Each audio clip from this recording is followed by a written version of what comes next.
selamat pagi dan salam sejahtera. Okey, untuk unit 11 hidup bermasyarakat, tajuk yang akan kita pelajari pada hari ini ialah bantu jiran. Standard kandungannya ialah 1.1 mendengar mengecam sebutan, memahami dan menyebut ayat tunggal dengan betul dan tepat. Standard pembelajaran pula ialah 1.1.2 mendengar, memahami dan memberikan respons terhadap silaan dan larangan. Dan aktiviti pembelajaran pada hari ini ialah murid dapat bertutur dengan ayat silaan dan juga ayat larangan. Sebelum memulakan pembelajaran kita, mari kita dengarkan dahulu apakah yang dimaksudkan dengan ayat perintah. Okay, ayat perintah ialah ayat yang diucapkan dengan tujuan untuk menimbulkan sesuatu tindakan. Maksudnya di sini ialah kita menggunakan ayat perintah ini untuk meminta orang berbuat sesuatu. Ayat perintah mempunyai beberapa jenis, antaranya ialah ayat permintaan, ayat silaan, ayat larangan dan juga ayat suruhan. Biasanya ayat permintaan, ayat silaan dan juga ayat suruhan menggunakan perkataan sila, tolong, minta dan harap. Okay, jika kita meminta seseorang itu untuk berbuat sesuatu. Ayat larangan pula merupakan pernyataan negatif seperti jangan dan juga usah. Kita menggunakan pernyataan negatif seperti jangan dan usah ini jika kita melarang atau tidak mahu seseorang itu membuat sesuatu tindakan. Mari kita lihat contoh penggunaan ayat silaan dan juga ayat larangan. Pergilah kamu dari sini. Ayat permintaan juga boleh mengandungi partikel lah di bahagian belakang perkataan. Seterusnya, jemput minum dulu. Jemput menunjukkan ayat permintaan apabila kita mempersilakan seseorang untuk menikmati minuman. Cikgu harap kamu dapat menyertai pertandingan itu. Ayat ini merupakan ayat yang tergolong dalam kumpulan ayat permintaan. Sila beratur jika hendak membeli aiskrim ini.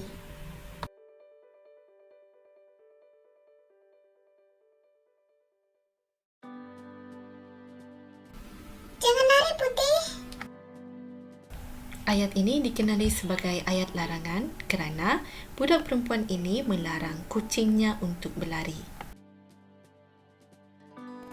Kamu tak usah datang ke pejabat esok. Ayat ini juga dikenali sebagai ayat larangan kerana tak usah bermaksud tak perlu.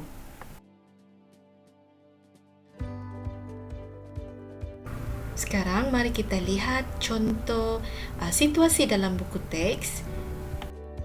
Rasimi, tolong ambil pakaian Anis di tepi rumah mereka. Ayat ini merupakan salah satu contoh ayat permintaan. Apakah respon yang sesuai terhadap ayat permintaan ini? Baiklah, Ibu. Saya akan mengambil pakaian itu. Cuba kamu perhatikan perkataan yang berwarna hijau. Respon ataupun jawapan yang diberikan oleh Rasimi adalah berdasarkan kepada ayat permintaan ibunya. Rasimi, jangan masukkan pakaian yang kering dan yang lembab ke dalam satu bakul. Apakah respon yang perlu diberikan oleh Rasimi? Oleh kerana ayat ini mengandungi pernyataan negatif iaitu jangan, maka respon yang perlu diberikan ialah Baiklah, Ibu. Saya tidak akan memasukkan pakaian-pakaian itu ke dalam satu bakul. Seterusnya kita lihat dialog berikut. Tolong masukkan pakaian Anis ke dalam bakul dan serahkan kepadanya esok.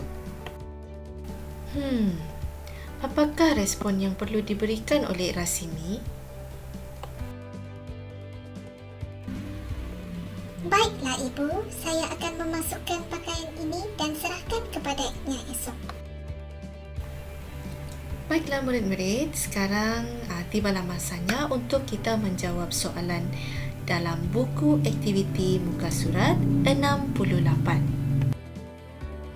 Sebelum itu, cikgu minta kamu untuk fahami dialog yang terdapat dalam muka surat ini. Sekarang, cikgu akan bimbing kamu cara untuk menulis respons berdasarkan kepada ayat permintaan dan juga ayat larangan. Selamat sejahtera, Encik. Bolehkah saya letakkan kereta di kawasan ini? Boleh, Encik. Harap jangan menghalang laluan. Baiklah, apakah respon yang perlu diberikan oleh lelaki ini?